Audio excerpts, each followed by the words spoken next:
Elə xəstəliklər var ki, nə məşhurluğa baxır, nə gəncliyə, nə də var-dövlətə. 18 yaşında şöhrətin zirvəsinə çatan futbolçu Lamin Yamal ömrünün sonuna qədər sağalmaz xəstəliklə mübarizə aparmalı olacaq. Barselonanın gənc futbolçusunun Real Madridlə qarşılaşmada göstərdiyi zəif oyundan sonra məlum olub ki, bu onun səhhəti ilə bağlıdır. İspaniyanın Sport qəzeti yazır ki, Yamal sağalması çətin olan Astietis pubis xəstəliyindən əziyyət çəkir. İspaniyalı travmatoloqlar naümid danışıblar. Deyiblər ki, Astietis pubis adi əzələ zədəsi deyil və xəstəlik gələcəkdə inkişaf edə bilər. Həkimlər əlavə ediblər ki, zədənin müalicəsi çətindir. Zədə Barselonanın əsas oyuncusunun zərbə vurmaq qabiliyyətini təxminən 50% azaldır. Çünki ağrı adamı iflic edən bir ağrıdır. Həkimlər əlavə ediblər ki, Lamin Yamal oynaya biləcək, amma onun əvvəlki kimi bütün potensialını göstərə biləcəyi şübhə altındadır. Yeri gəlmişkən Barselonanın keçmiş futbolçusu Lionel Messi də 2000-2008-ci illər arasında Astietis pubisdən əziyyət çəkib. Lakin bu zədə ona çox da mane olmayıb. Yamalın vəziyyətinin düzəlib-düzəlməyəcəyini isə zaman göstərəcək. Bəs məşhur futbolçuların üzləşdiyi Astietis pubis nədir? Adi insanlar da bu problemlə üzləşə bilərmi? Astietis pubis xəstəliyi müxtəlif əzələlərin birləşdiyi qasıq nahiyəsində yaranan dəyişiklikdir. Bir qədər də dəqiq desək, bu problem çanaq sümüyünün ön hissəsində, qığırdaq və sümük toxumasında meydana gələn iltihabdır. Bu problemin əsasən idmançılarda əmələ gəlməsi, ilk növbədə məşq zamanı dayaq hərəkət sisteminə həddindən artıq gərginlik verilməsi, həmçinin təkrarlanan travmalardır.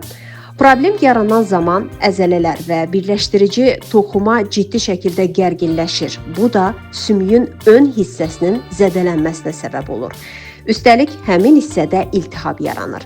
Astietis pubis xəstəliyi idmançılarda daha çox aşkarlansa da, adi insanlarda da yarana bilər. Yəni ağır, peşəkar idmanla məşğul olmayan insanlarda da bu problem əmələ gəlir və əsasən özünü qarnın aşağı hissəsində, qasıq nahiyəsindəki ağrılarla göstərir.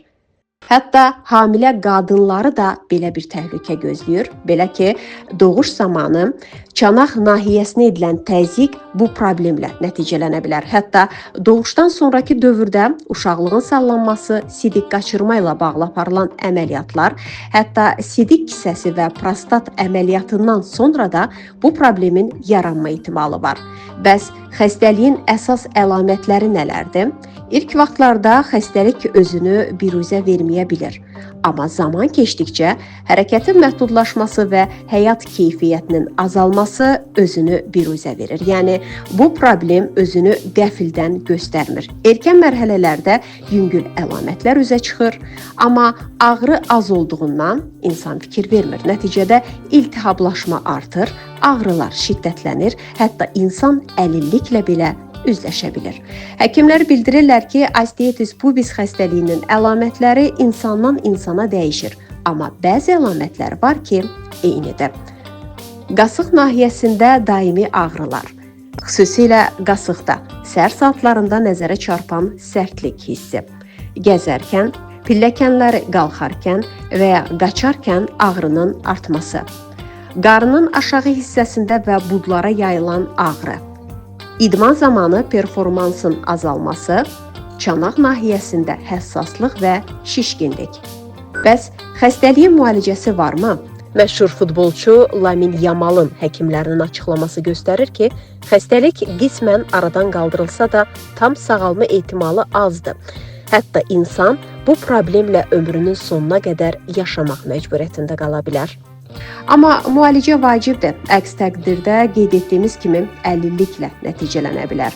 Müalicə metodlarına gəlincə, əgər problem yüngüldürsə, ilk növbədə istirahət, ağır idmandan və ağır işlərdən uzaq durmaq məsləhət görülür. Gündə 3-4 dəfə 15-20 dəqiqə olmaq şərti ilə qasıq nahiyəsinə buz qoymaq iltihabı azaldır. Həkimin təyin etdiyi iltihab əleyhinə preparatlar ağrı və şişkinliyi azaltmağa kömək edir. Lakin yan təsirləri olduğu üçün uzun müddətli istifadə məsləhət deyil.